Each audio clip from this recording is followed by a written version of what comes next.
Hai teman-teman, selamat datang di channel saya, Suket Ijo Channel. Sebelum kita lanjut ke ceritanya, Suket Ijo Channel ingin berbagi info buat teman-teman sekalian yang sedang membutuhkan sneakers, kaos dan sendal dengan harga yang murah tapi dengan kualitas yang baik. Silahkan kunjungi toko kami, Ravania Lariskan, dan link akan kami sertakan di deskripsi. Berikut sebagian produk-produk yang kami tawarkan.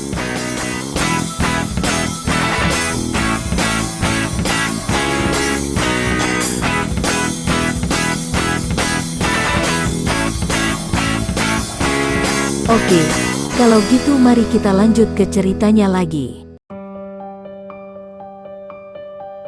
Harta Karun Genghis Khan, serial pendekar kayu harum, karya Asmaraman S. Ho Ping Hu, bagian ke-14. Pat Pimo Ko hanya tertawa dan tidak menjadi marah. Sin Siang Tu, sudah lama aku mendengar namamu yang menggemparkan di pantai timur, dan baru karena kebetulan kita saling bertemu di sini. Engkau melanjutkan gerakan sutemu, memimpin anak buah mengacau di kota raja. Kalau kami pasukan datang membasmi gerombolanmu, hal itu sudah jamak dan jangan kau menyalahkan aku. Aku menentang sutemu karena dia telah berani menyaingi aku. Sekarang, semua anak buahnya telah diringkus. Kalau engkau membantuku dan bekerja untukku, biarlah aku ampuni engkau dan kita bekerja sama. Lebih baik mampus, siapa takut padamu, bentak Sin Siang Tu sambil mengelebatkan goloknya. Haha, sudah kuduga bahwa engkau akan keras seperti itu. Aku sengaja mengajak Nona Toan ini untuk membunuhmu, seperti yang telah dilakukannya kepada sutemu. Sin Siang Tu Tangkin kini memandang kepada Kim Hong. Sambil menudingkan golok kanannya ke arah muka Kim Hong, dia berkata, "Aku sudah mendengar bahwa suteku tewas di tanganmu. Hal ini kuanggap lumrah karena memang suteku bermain api. Akan tetapi, sekarang ternyata bahwa engkau hanyalah kaki tangan Pat Pimoko, maka marilah kita membuat perhitungan atas kematian sute." Setelah berkata demikian, Sin Siang Tu sudah menerjang ke depan, dan dua sinar berkelebat menyambar dari kanan kiri, ke arah leher dan pinggang Kim Hong. Kim Hong dapat menduga orang macam apa adanya ahli golok ini. Seorang tokoh sesat juga, maka ia pun tidak ragu-ragu untuk menghadapinya. Menyingkirkan seorang seperti ini bukan hanya perlu untuk menumbuhkan kepercayaan Pat Pimoko kepadanya, akan tetapi juga berarti menyingkirkan sebuah sumber penyakit dari rakyat jelata. Karena ia mendapat kenyataan bahwa Pat Pimoko tidak juga memberikan sepasang pedangnya kepadanya, maka ia pun bergerak cepat mengelak dari dua serangan yang cukup berbahaya itu. Gerakannya memang gesit sekali, karena Jin Kang dari Nona ini sudah mencapai tingkat yang amat tinggi, sehingga Sin Siang Tu Tangkin terkejut bukan main ketika tiba-tiba melihat Nona itu menghilang. Akan tetapi dia dapat menangkap gerakan di sebelah belakangnya, maka dia cepat membalikkan tubuh dan kembali sepasang dari goloknya bersilang dan berkelebat dari atas dan bawah. Memang hebat permainan golok pasangan dari kakek ini, sehingga Kim Hong terpaksa harus mempergunakan kecepatan gerakannya lagi untuk menghindarkan diri dari sambaran golok. Terjadilah perkelahian yang nampaknya berat sebelah, karena kakek itu selalu menghujankan serangan sedangkan Kim Hong hanya mengelak ke sana sini dengan amat cepatnya. Hanya kadang-kadang saja kalau ada kesempatan membalas dengan tendangan atau pukulan tangannya. Akan tetapi, kesempatan itu sedikit sekali, karena gerakan sepasang golok itu membentuk sinar bergulung-gulung yang amat cepat dan luas. Kim Hong adalah seorang wanita yang selain tinggi ilmu silatnya, juga amat cerdik. Ia sedang menanti kesempatan untuk mendapatkan kepercayaan, dan untuk dapat membebaskan Kok Siang. Dan untuk mendapatkan kepercayaan ia harus menyembunyikan kepandaian, agar iblis itu tidak merasa khawatir dan akan menganggapnya tidak berbahaya. Oleh karena itu, ia harus melayani Sin Siang Tu ini dengan sedapat mungkin menyembunyikan kepandaian aslinya, hanya mengeluarkan ilmu yang sederhana saja. Akan tetapi, celakanya, Sin Siang Tu Tangkin bukanlah lawan sembarangan yang boleh dihadapi dengan ilmu yang rendah. Sepasang goloknya sedemikian lihainya, sehingga kalau Kim Hong ingin selamat, ia harus mengerahkan Jin Kangnya. Apalagi untuk merobohkannya. Tentu ia harus menggunakan ilmunya yang tinggi. Hal ini membuat Kim Hong kerepotan juga. Di satu pihak ia ingin menyembunyikan kepandaiannya dari mata Moko, yang ia tahu membiarkan ia menghadapi Sin Xiangtu untuk mencobanya, mencoba kepandaiannya dan mencoba kesetiaannya. Di lain pihak ia harus mengerahkan kepandaian untuk dapat mengimbangi kelihayan lawan ini. Maka ia menjadi serba salah dan ragu-ragu dan terdesak hebat. Pat Pimoko melihat perkelahian itu dengan penuh perhatian. Dia membiarkan gadis itu terdesak sampai puluhan jurus, dan diam-diam dia mengagumi Jin Kang yang hebat dari gadis itu, mengaku bahwa dia sendiri pun kalau harus bertanding dalam hal Jin Kang, tidak akan dapat menandingi gadis itu. Dari gerakannya saja dia dapat menduga, bahwa kalau gadis itu memperoleh kembali sepasang pedangnya, tentu akan mampu menandingi Sin Xiangtu, walaupun belum tentu akan dapat menang. Ilmu sepasang golok dari Tang Qin memang istimewa dan lihai sekali. Tahan, bentaknya dan nampak dua gulungan sinar hitam, ketika kakek tinggi besar ini menerjang ke depan. Sin Xiangtu, perlihatkan kepandaianmu kepadaku. Dan sepasang pedang bersinar hitam di tangan Pat Pimoko Bo Kim Seng sudah bergerak menyerang dengan gerakan dahsyat sekali. Kim Hong yang sudah meloncat ke belakang itu terkejut dan mendongkol. Ternyata yang dipergunakan oleh Pat Pimoko adalah sepasang pedang Hok Mo Siang Kiam, sepasang pedangnya yang dirampas ketika ia pingsan. Akan tetapi, ia segera dapat mengusir rasa gemas ini, dan diam-diam ia memperhatikan permainan pedang itu. Kiranya iblis ini pun merupakan seorang ahli ilmu silat pedang pasangan. Dan ia mendapat kenyataan betapa ganas dan dahsyatnya sepasang pedangnya itu, ketika dimainkan oleh Pat Pimoko, benar-benar merupakan seorang lawan yang amat tangguh, yang harus dihadapi dengan hati-hati. Agaknya tingkat kepandaian kakek iblis hitam ini tidak berada di bawah tingkat para datuk kaum sesat yang pernah dilawannya beberapa tahun yang lalu. Agaknya memang Pat Pimoko sengaja hendak memamerkan kepandaiannya. Dia mengeluarkan jurus-jurus terampuh dan menekan sepasang golok di tangan Sin Xiangtu yang berusaha keras untuk menandingi sepasang pedang hitam itu. Namun semua hasilnya sia-sia belaka.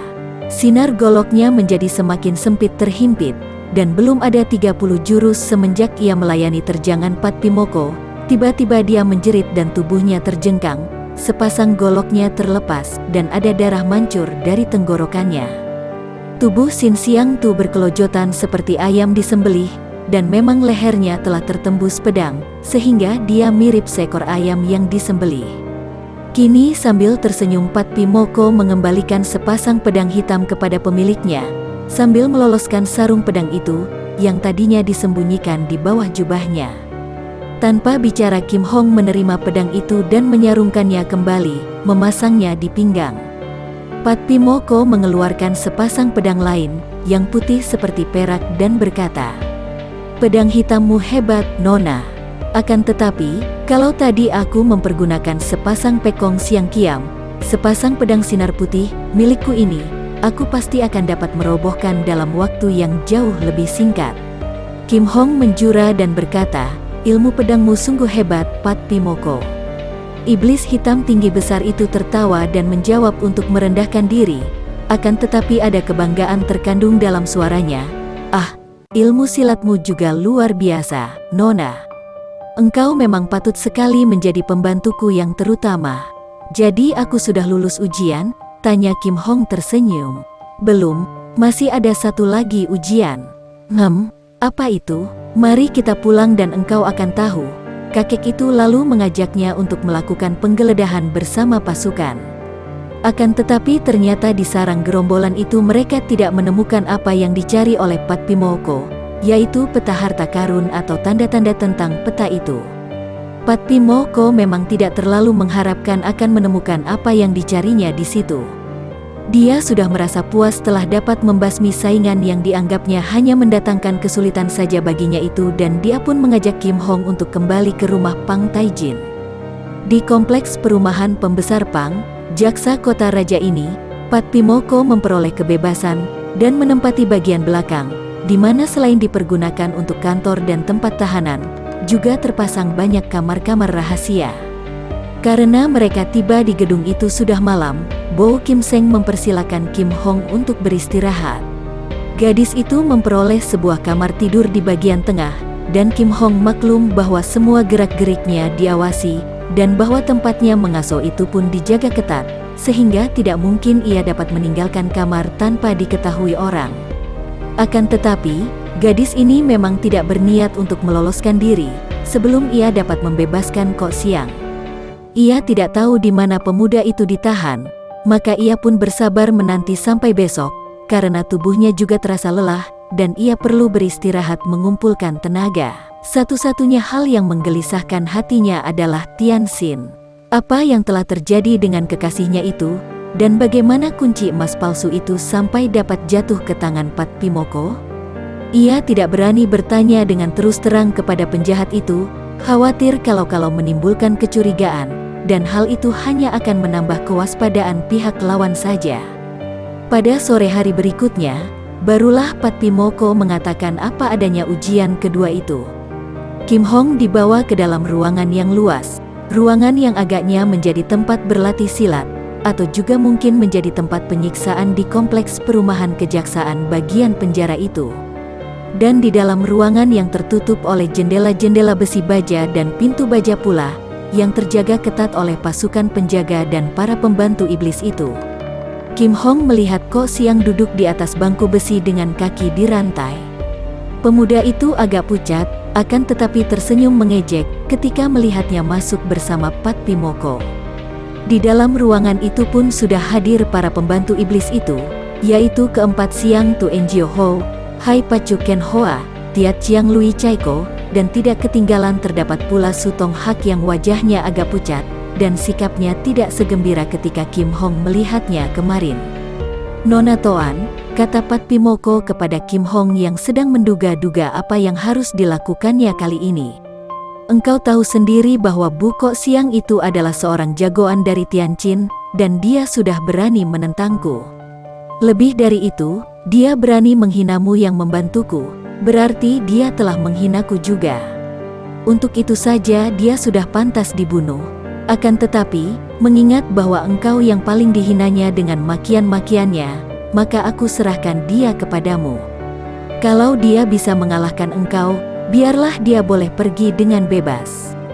Sebaliknya tentu saja aku percaya penuh bahwa engkau akan dapat merobohkannya, dan biarpun tidak sampai membunuhnya, setidaknya memberi hajaran yang layak kepadanya. Tentu saja Kim Hong merasa terkejut sekali. Tak disangkanya bahwa ia akan diadu dengan Kok Siang. Dan ia bersama Kok Siang sudah terlanjur memperlihatkan sikap bermusuhan kemarin, maka alasan untuk menolak tidak ada sama sekali. Apa yang harus dilakukannya sekarang? Menolak tidak mungkin, dan tentu akan menimbulkan kecurigaan, dan hal itu membahayakan ia dan juga Kok Siang. Sementara itu, diam-diam Kok Siang juga terkejut. Pat Pimoko memberi isyarat kepada Siang Tu Enjio Ho yang tinggal 4 orang itu, dan mereka lalu membuka belenggu pada kaki Kok Siang. Kemudian bersama Pat Pimoko, mereka semua itu cepat meninggalkan ruangan itu, yang segera pintunya ditutup dari luar. Mereka semua menonton dari luar, seperti nonton adu ayam, atau lebih tepat lagi mengadu 2 ekor singa berbahaya, sehingga para penonton berdiri di luar kerangkeng. Memang tadinya Kim Hong bermaksud untuk mengajak Kok Siang memberontak, dan bersama-sama menerjang begitu kakinya dibebaskan. Akan tetapi, pemuda itu tidak memberi reaksi dan ia pun mengeluh. Kalau Tianxin yang menjadi Kok Siang pada saat itu, dengan pandang mata saja ia dapat memberi isyarat dan menerimanya pula. Akan tetapi Kok Siang agaknya tidak mengerti akan isyarat pandang matanya, dan pemuda itu tentu akan terlambat kalau harus diteriakinya lebih dulu. Kalau sampai pemuda itu dirobohkan lebih dulu oleh mereka dan tertawan kembali, apa artinya ia memberontak? Saat yang baik belum tiba, dan Kim Hong hanya dapat memandang dengan menyesal ketika melihat Pat Pimoko dan para pembantunya keluar dari ruangan itu dan berdiri di luar pintu, menonton dari balik jeruji pintu dan jendela. Terpaksa ia lalu membalikkan tubuhnya menghadapi Kok Siang. Karena ia berdiri membelakangi mereka, ia berani mengedipkan mata kepada Kok Siang, tanda bahwa ia mengajak pemada itu untuk bersandiwara. Kok Siang tidak memperlihatkan tanda bahwa dia mengerti, tetapi dia tertawa mengejek. Pendekar wanita yang berubah menjadi penjahat wanita, kaki tangan para iblis jahat kini datang untuk membunuh bekas teman sendiri. Bagus, majulah. Aku memang ingin memberi beberapa kali tamparan padamu. Kim Hong, Kok Siang manusia sombong. Siapa takut kepadamu? Lihat, aku akan menghadapimu dengan kedua tangan kosong saja. Dengan sikap memandang rendah, Kim Hong melepaskan sarung pedangnya dan melempar sarung berikut sepasang pedang hitamnya itu ke atas lantai, di sebelah dalam, jauh dari pintu dan jendela. Setelah membuat gerakan ini, tanpa menanti reaksi dari Kok Siang yang tidak mengerti maksudnya, ia sudah menerjang ke depan dan menyerang Kok Siang dengan pukulan cepat dan dahsyat. Kok Siang cepat mengelak. Kim Hong menyerang terus bertubi-tubi, sengaja mendesak pemuda itu, sehingga Kok Siang terus berloncatan mundur menjauhi pintu. Agaknya pemuda ini pun cerdik untuk melihat keinginan Kim Hong mendesaknya agar mereka dapat menjauhi mereka, dan pada saat Kim Hong menyerang dengan tubuh membelakangi mereka, gadis itu berbisik lembut sekali sambil mengerahkan sinkang, sehingga gerakan kedua tangannya mendatangkan suara bersuitan menutupi suara bisikannya. Aku mengalah. Kau robohkan dengan totokan. Tentu saja Kok Siang terkejut mendengar ini. Dia mengalahkan Tuan Kim Hong? Tentu saja kalau hanya bersandiwara bisa saja dia menang. Akan tetapi apa maksudnya? Apa baiknya kalau dia menang dan dapat menotok roboh gadis ini? Kita siap memberontak. Kim Hong menambahkan. Totok Kin Cheng Hiat. Kim Hong mendesak lagi dan tidak mengeluarkan kata-kata karena tahu betapa bahayanya hal itu. Orang selihai Moko akan dapat melihatnya atau menduganya, dan para pembantu iblis itu pun bukan orang lemah. Akan tetapi ia merasa girang melihat pemuda itu akhirnya mengangguk ketika mengelak, tanda bahwa pemuda itu sudah maklum kini akan siasatnya. Kim Hong memang sengaja mengeluarkan ilmu silat Hokmokun, ilmu silat penakluk iblis, untuk mendesak Kok Siang. Pemuda ini kagum bukan main, dan dia pun berusaha untuk menahan serangan-serangan itu dengan seluruh kepandaiannya. Namun sia-sia belaka karena memang tingkatnya kalah jauh, dia terdesak terus dan dua kali dia terpelanting oleh sapuan kaki dan dorongan tangan kiri Kim Hong. Terdengar suara memuji girang dari luar pintu ketika pemuda itu dua kali terpelanting. Memang hal ini disengaja oleh Kim Hong, sehingga ketika Kok Siang mengambil sepasang senjata Siang Koan Pit yang memang telah dikembalikan kepadanya, dan diletakkan di dekat dia duduk tadi, maka hal ini sudahlah sewajarnya. Kini Kok Siang mainkan senjatanya itu dengan dahsyat. Memang hebat sekali Kim Pit dan Jin Pit itu, dua batang alat tulis dari emas dan perak. Nampak gulungan sinar emas dan perak saling kejar, dan bersilang-silang menyilaukan mata. Dua sinar itu semakin ganas saja, dan kini Kim Hong nampak terdesak. Mereka yang nonton di luar memandang dengan penuh perhatian. Pat Pi Moko mengerutkan alisnya yang tebal dan beberapa kali menggeleng kepala, seolah-olah merasa kecewa bahwa jagonya terdesak. Sesungguhnya dia sedang merasa keheranan sekali. Dia pernah menyaksikan gadis itu ketika melawan Sin Siang Tutangkin, dan dia tahu bahwa tingkat kepandaian gadis itu tidak berada sebelah bawah tingkat Sin Siang Tu. Padahal pemuda sastrawan itu, melihat gerakan-gerakannya, tidak mungkin lebih lihai daripada Sin Siang Tu. Apakah pemuda itu mempunyai kepandaian simpanan yang kedahsyatannya tidak nampak oleh mata? Apakah di dalam gerakan sepasang pit itu terkandung suatu kekuatan yang amat hebat? None Toan, cepat pergunakan pedangmu. Bo Kim Seng berteriak ketika melihat betapa hampir saja pelipis kanan nona itu terkena sambaran pit emas yang mematuk dari atas seperti paruh seekor Raja Wali. Sungguh berbahaya sekali serangan-serangan kedua pit itu. Akan tetapi, Kim Hong tidak mau mengambil sepasang pedangnya, biarpun ia semakin terdesak dengan hebat. Nona, pergunakan pedangmu. Apa engkau sengaja hendak membiarkan dirimu kalah? Pat Pi Moko Bo Kim Seng kini berteriak nyaring. Sekali ini agaknya Kim Hong menurut, karena ia mengirim pukulan yang dahsyat, membuat lawannya terpaksa mundur, dan kesempatan ini dipergunakan oleh Kim Hong untuk meloncat ke arah sepasang pedangnya. Akan tetapi karena letak pedangnya itu agak di belakang Kok Siang, Terpaksa loncatannya itu pun lewat dekat pemuda itu dan pada saat itu, secepat kilat pemuda itu mengirim serangan yang tiba-tiba. Kim Hong masih berusaha untuk menggulingkan tubuhnya yang sedang meloncat. Akan tetapi, sebuah totokan yang cepat sekali mengenai pundak kirinya, dan jalan darah Qin Cheng Hiat telah tertotok. Terdengar gadis itu mengeluh dan tubuhnya terguling roboh dan lemas tak mampu bergerak pula. Mereka yang nonton di luar memandang dengan mata terbelalak. Pat Pi Moko lalu berkata kepada keempat Siang Tu Enjio Ho, tangkap bocah itu. 4 orang bekas tokoh-tokoh Huai Kai Pang ini segera memasuki ruangan itu setelah daun pintunya dibuka. Begitu mereka masuk, daun pintu ruangan itu ditutup kembali dari luar. Dengan kedua tangan masih memegang sepasang senjata pit, Kok Siang menghadapi 4 orang itu. 4 orang itu masih merasa sakit hatinya karena seorang saudara mereka tewas. Biarpun tuasnya itu di tangan Moko sendiri, akan tetapi yang menjadi sebabnya adalah Kim Hong.